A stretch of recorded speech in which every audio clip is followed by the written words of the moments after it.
Hi friends, स्वागत है फरी एक बार આજના નવા વ્લોગ વિડીયોમાં। તો મિત્રો ઘણા સમયથી આપણે વિડીયો બનાવતા નહોતા કારણ કે મારા સાસુમાં ઓફ થઈ ગયો હતો, તો આજે આપણે વિડીયો બનાવીએ છીએ। તો મિત્રો આજે જે શીકુડીને વાવી હતી ગોળ ઝોન 2 એક સાઈડો બાકી રાખ્યું હતું, એમાં આજે શાકભાજીનું વાવેતર કરવાનું છે। તો પહેલાં આપણે સાઈડો હરખો કરી દઈશું અને પછી મેથી ને ધોણા ને પાલક ને બધું લાવેલા છીએ, તે બધું પછી તો પૂંખી દઈએ। તો ચલો તાર મિત્રો વિડીયોમાં બન્યા રહેજો સીધે સીધી। જો મિત્રો આપણા હરા શિયાળામાં શાકભાજી વાવવાની છે અને નક્ષીનો તો ઉતરણ આવી જઈ, પતંગ લઈને પતંગ ચગાવું છે। આ સાઈડો આપણે હોશ કરી દઈએ ને પછી શાકભાજી પૂંખી દઈએ શિયાળું। લક્ષ્મી હેઠા પર પતંગ લઈને જશે, પતંગ ચગાવલી પણ વાયરો છે નહીં, એની પણ પતંગ ચગાવતા આવડતું છે। મિત્રો આપણે સાઈડો હોશ કરી દીધો છે, ના બાજુ ચીકુડી રોડ જેવું આવેલું હતું, આ બે સાઈડમાં ચીકુડી રોડ જેવું પૂંખેલું છે તે ઉગી ગયું છે। અને આમાં પડતી મેથી, થોડી કોથમીર અને થોડો પાલક અને પાછળની સાઈડ લસણ ચોપવાનું છે આપણે।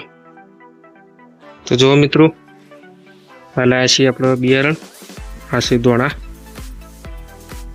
આ મૂળાનું બીજ છે,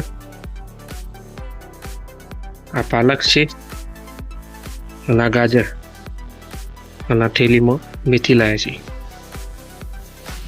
ચલો તાણ આપણે પૂંખી દઈએ બિયારણ, તો વિડીયોમાં બન્યા રહેજો।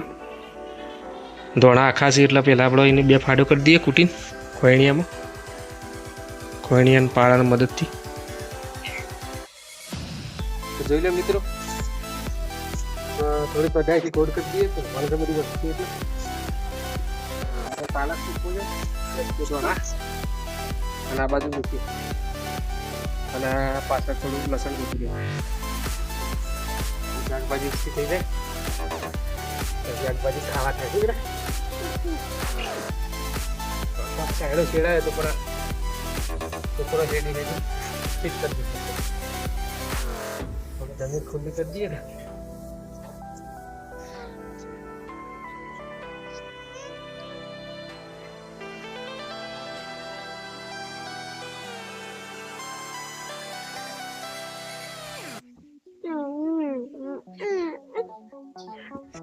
મિત્રો પાલક આપણે મૂકી દીધું છે અને આપણે ધોળા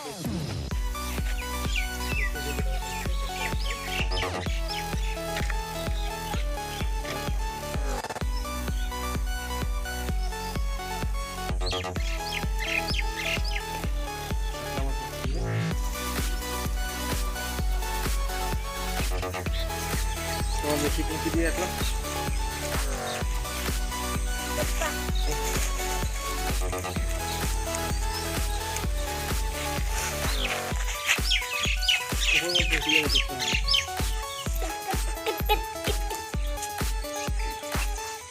તો જુઓ મિત્રો આપણે હવે પૂંખી કાઢી શાકભાજી અને સાઈડે હરખું કરી દીધો પાછું। તો પાણી હાલ આવે એવું છે નહીં, કારણ કે પાણી બીજો જાય છે। અને મિત્રો આ છે આપણી વાડીના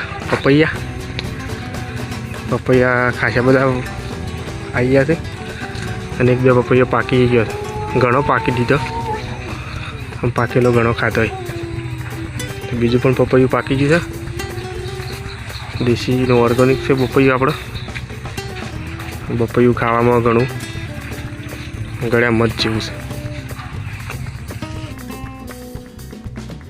તો મિત્રો આપણે હવે શાકભાજીનું વાવેતર કરી દીધું છે, હવે ખાલી મૂળા અને ગાજર સોંપવાના બાકી છે, એ તો પોણીવાળા શેરડી સોંપી કાઢશું। તો મિત્રો મારો આ વિડીયો ગમ્યો હોય તો લાઈક શેર અને સબસ્ક્રાઈબ કરજો અને અમને ફૂલ સપોર્ટ કરજો, જેથી કરીને અવનવા વિડીયો બનાવતા રહીએ। તો મિત્રો ફરીથી કહું છું તો તમને મારો વિડીયો ગમ્યો હોય તો લાઈક શેર અને સબસ્ક્રાઈબ કરજો અને ફૂલ અમને સપોર્ટ કરજો। જય માતાજી, જય શ્રી કૃષ્ણ। ત્યાં સુધી બાય બાય।